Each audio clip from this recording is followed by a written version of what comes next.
tonight to promote your book on Guardiola. How did the book come about? It was Orion, the publishers that I published them with.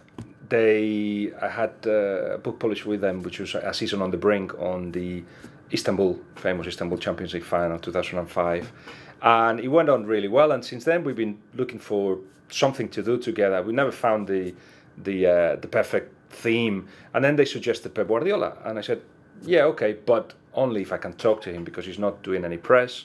Since he came into the first team, didn't give any interview, and the players were locked as well in the changing room because of the problems that were with Madrid, and Pep Guardiola kind of protected them that way. So I said to the publishers, if I can talk to them, yeah, let's do it. Otherwise, what's the point? So I went to Pep and I said, shall we? And he said, yeah, let's do it. So it was a lot of conversations that took place between with him and the players and the entourage, really, for the last year of Pep Guardiola at the club. So in a way, it was good timing, and it will also help the book that then he went into a freezing mood, disappeared from the well. So this is a little bit the explanation of what happened at Barcelona, why he left, and what kind of person he is.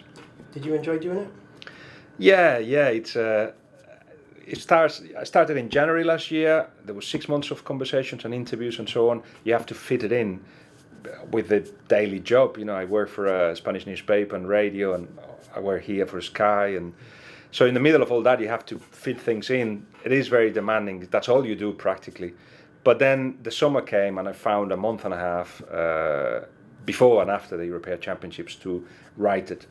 The thing that you like least is, if you're ever going to write a book, is the bits after. Once you've finished, there's little bits to do and little bits that never disappear.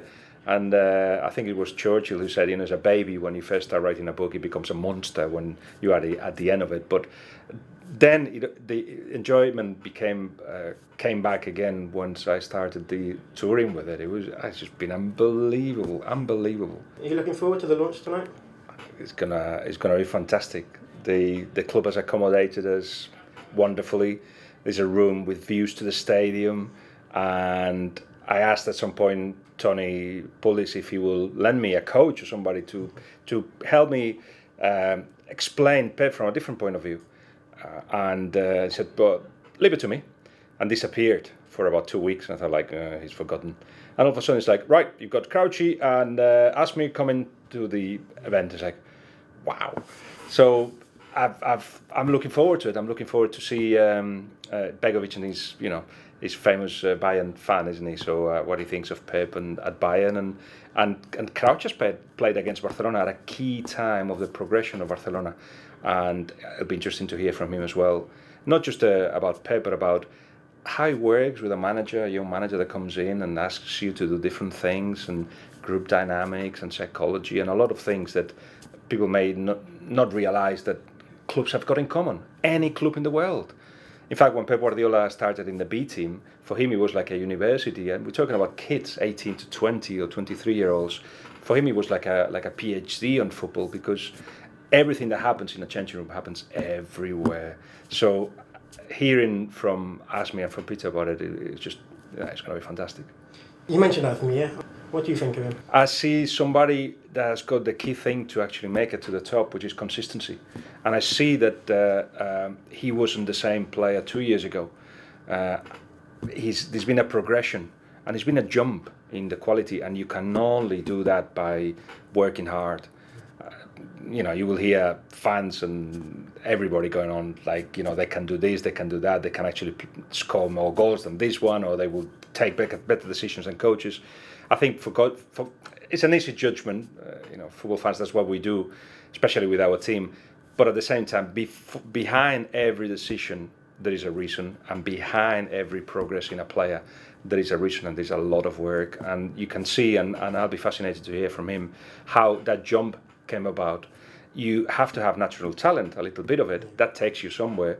But actually, to make it a little bit further and to be linked to Arsenals and etc., it has to be more. It has to be a lot of work, and I will ask him. I'll find out from him what he's done to actually keep that consistency level. So you're at the Britannia Stadium tonight. Do you now see Stoke as an established Premier League football club? I see them as an established football club. I see the way they treated us and accommodated us and everything else. I see a club which are with a very solid structure. Remember, I've got experience of clubs in Spain. Yeah, but in regards to the Premier League, do you But- think that's good enough? Yeah, I see there is a budget that belongs to the Premier League. There is a behaviour on and off the pitch that belongs to the Premier League. And I see they're getting enough points to get in the Premier League. So, yeah, it looks like they are now a solid proposition in the Premier League. And there'll be arguments all day long about style and whatever else.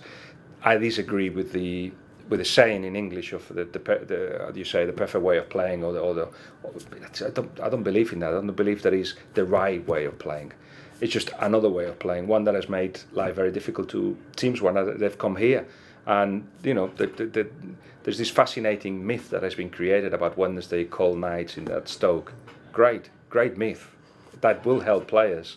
And I just appreciate, and many other clubs have done that, like Everton, when they talk about people's club and the cynic fear of Real Madrid. There's nothing to argue. Just it's a good myth to have. You mentioned there's been a few moans and groans around here recently. Do you think that's just the fans have got such high expectations becoming of the recent success of the club? Football is a mirror of society. And in society, people are very impatient and they want success yesterday. So when it doesn't get to the level they want and they dream of, it's like, what's going on? Me is unhappy. And then show it in the stadiums. I think that's how it's working at the moment, and football clubs have to adapt to that. At the moment, yes, you have to actually give the fans what they want immediately, and if they don't, you should expect them to complain. But I just wish somebody just went away on holidays for 2 weeks. Perhaps the whole stadium went away for 2 weeks to Benidorm or something, and thought, wow, we are in the Premier League. We're doing well. We are doing where our budget allows us to do. And it normally goes like this. If you've got the first budget, the most money, you end up first. If you are the 8th to the 10th, you end up 8th, 10th, 12th, which I think is where Stoke belongs.